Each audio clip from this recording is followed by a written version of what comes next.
Recently, Dragon Ball's had a bit of a resurgence. The manga's still going strong with an arc recently finished. Dragon Ball characters are appearing in Fortnite, and the reason we're here for this video, Dragon Ball Super Hero. With this movie being about heroes, villains, government funding, propaganda, and brainwashing, we have one major thing to wonder about. Who are the actual good guys? I'm Kristijan with Otaku Binge, and this is Dragon Ball Superhero, Good to Evil.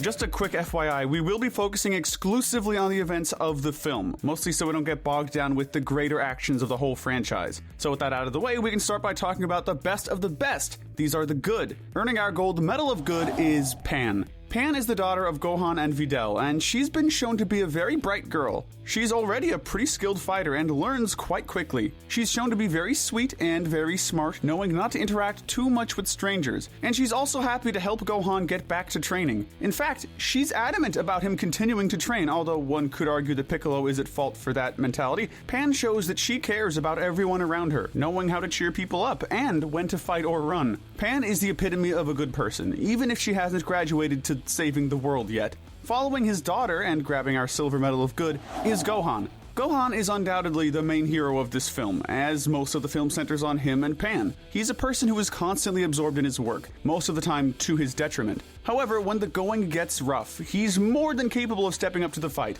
He nearly kills number 15 for kidnapping his daughter and is more than willing to hurt anyone in his path to get to and save her. He's also the one responsible for beating Cell Max with the iconic Special Beam Cannon. While it doesn't happen in the film, it is relevant to note that he has saved the world once, because as mentioned in the film, he defeated Cell originally all those years ago. Gohan has always been a hero, ever since he was 5 years old, and the new film shows that in spades, even if he doesn't train as much as he should. Bagging the bronze medal of good is Piccolo. Piccolo has been a hero and part of the Z Fighters for a while now, even if he started off as a villain. Piccolo's path to heroism has gotten him to the point where he happily trains Pan and picks her up from school when Videl or Gohan can't. He even gets after Gohan for not picking up his daughter like he's supposed to, and is the one responsible for finding out about the Red Ribbon Army's plot. Piccolo is intelligent, far more than someone would expect, and he knows the best way to deal with his opponents. He even unlocks his latent power and becomes Orange Piccolo, able to handle Cell Max head-to-head for a short time. Piccolo does lose points because of the fact that he does follow along with the kidnapping Pan thing to make Gohan gain power, but in the end that did help in the final battle, so it's sort of a wash.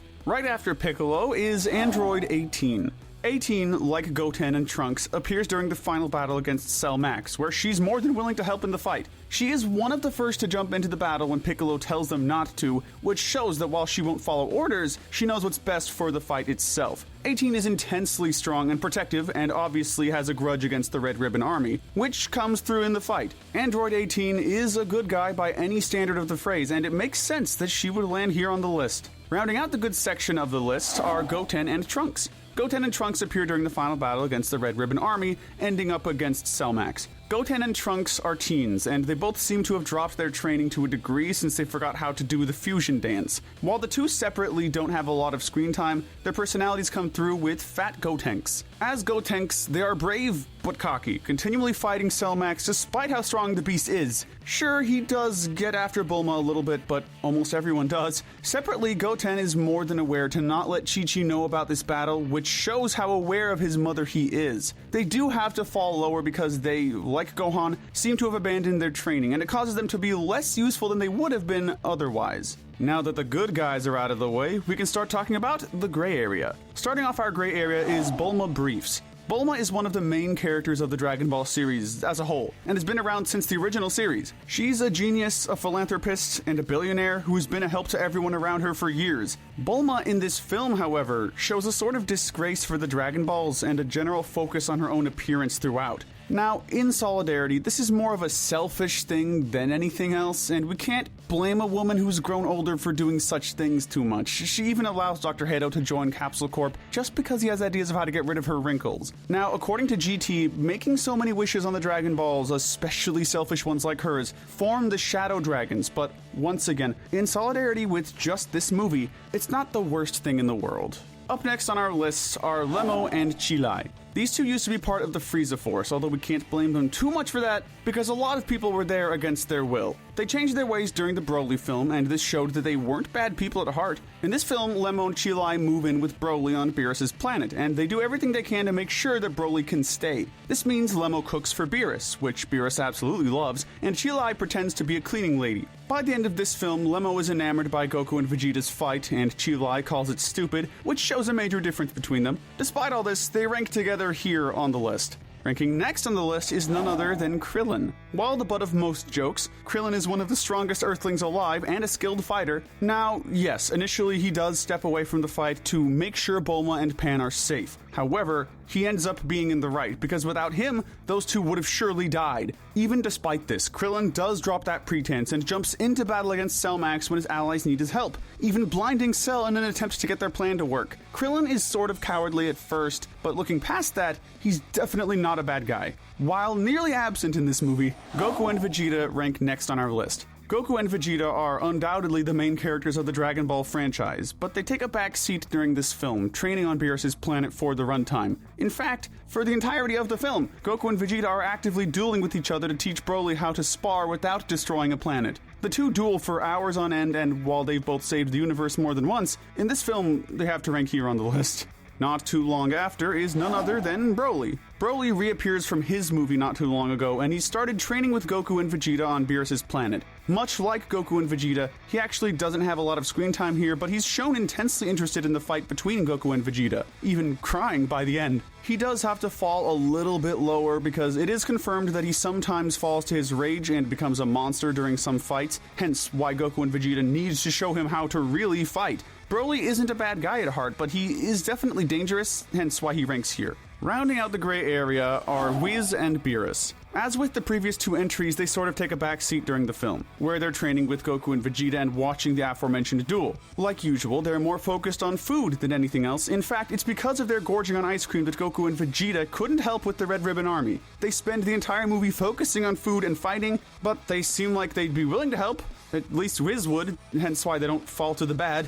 But now we will be talking about the worst characters in the film for one reason or another. These are the bad to evil. Starting off the bad section is Gamma 2. Now, while Gamma 2 is the one who ambushes Piccolo and is the first major threat of the film, like his brother Gamma 1, he's not really that bad. He just ends up brainwashed with propaganda from the Red Ribbon Army, thinking he's working with the good guys. Although he is one of the first to protest Pan's kidnapping and Piccolo's supposed harm of the girl, Gamma 2 is a cocky guy, and doesn't take things very seriously. However, what really stops him from falling any lower is his final gambit. In an attempt to defeat Cell Max, he utilizes all of his energy to make a sacrificial move to destroy Cell's weak spot. However, this ends up in Gamma 2's death, a self-sacrifice that definitely keeps him from falling any lower. His brother, Gamma 1, ranks next on the list. Gamma 1 falls into the same trap as 2, because he's programmed to believe that the Red Ribbon Army are the good guys, and as such, he doesn't really question their motives at first. He's much more serious than Gamma 2 and seems to always get after him. Gamma 1 is also just as heroic as his brother, but his energy's focused on the wrong area, and once he realizes the truth, he switches sides. Although this certainly doesn't absolve either of them from the attempted murder of Earth's strongest fighters, it does mean that they aren't the worst. The creator of the Gammas, Dr. Hedo, is up next on our list. Hedo is the grandson of Dr. Gero and Vomi, better known as Android 21, and a super genius by his own words. He works with the Red Ribbon Army after being convinced by Magenta. Hedo is not as bad as he may seem, but he's done some pretty bad things. Firstly, he did go to prison for stealing bodies from a morgue, and then seemingly murders some people as he leaves the prison. He creates both the Gammas and Cell Max, even though he doesn't expect Cell to be activated. He wants the Gammas to be heroes, and while it may seem he's brainwashed by the Red Ribbon's propaganda about Capsule Corp, at the end of the film, he says that he kind of already knew they were the bad guys. However, he does try to make things better, so he doesn't fall into the bottom 3, but he's close. Now, bogarting our bronze medal of evil is Cell Max. Cell Max is the final creation of Dr. Hedo, based on Dr. Geto's own final project, Cell. As of the film, he's not completed and not at full power, but despite this, he is still a major threat. He's programmed to destroy the Z-Fighters, but Hedo says that without being able to control his power yet, he may destroy the world instead. The thing about Cell Max is that he's actually a giant mindless kaiju-like monster and is working completely on orders. So, unlike Hedo and the Gammas, he has no way to understand that he's the bad guy, and due to being based on Cell, he likely would revel in the fact that he's evil, hence why he can't rank higher and thus ranks here. Snatching the silver medal of evil is Carmine. Carmine is Magenta's driver and a member of the Red Ribbon Army, being one of the few who are aware of the Army's true state and purpose. Carmine's also shown to be a bodyguard for Magenta and is ready to shoot just about anyone he wants. He does laugh at his boss's antics from time to time and is responsible for all the propaganda films that we see throughout the movie. Carmine's biggest crime is following orders to try and kill the Z-Warriors, but that's not exactly true, because his truly biggest crime is aiming a gun at a 3-year-old when she started chasing after them, which shows where his moral compass really is. Last but not least, unless in terms of heroism, grabbing the gold medal of evil is Commander Magenta. Magenta is the main antagonist of Superhero, albeit he's not the final boss of the film. Magenta is the son of Commander Red from Dragon Ball, and he wants to rebuild the Red Ribbon Army that his father worked so hard to create. He is a master manipulator, able to convince Hedo to work with him in a way that would make him a hero. Magenta has modified his body so that he can stand up to others in a fight, although that doesn't help in the end. He does try to shoot and kill Hedo when the boy stops him from releasing Cell Max, but the dude manages to do it anyway. Magenta does die before the end of the film, but he has no good bones in his body, hence this ranking. But don't fly away just yet, we have some of our Sinner medals to hand out to this cast. Earning our Darwin medal is Cell Max, who's shown to just be a mindless monster who doesn't seem to think at all. In fact, Cell Max also earns our Wrath medal because he seems to just be lashing out in anger rather than thinking. Meanwhile, Bulma grabs our Pride medal. This is due to her constantly using the Dragon Balls to get minor cosmetic surgery, such as removing wrinkles or perking up her buns. Unrelated to the previous, our Lust medal goes to Beerus, who seems to be extremely attracted to Chilai. So much so that Wiz comments that he has a type. This gets to the point that he even protects Chilai from water falling on her. Not a surprise, our Gluttony medal also goes to Beerus, who focuses so much on food that he will stop destroying a planet if they have good food. And throughout the whole movie, he focuses on food to the point that no one notices Wiz's staff glowing. Finally, our Sloth medal goes to Goten and Trunks, who appear toward the end of the movie and have slacked off on their training enough that they forget the fusion dance, the most powerful thing they have. But let us know in the comments section if you agree with our ranking, and tell us what we should cover next. Hit that notification bell for your daily dose of anime, and binge our Good to Evil playlist, where we break down the moralities of the characters in your favorite anime. Thanks for watching!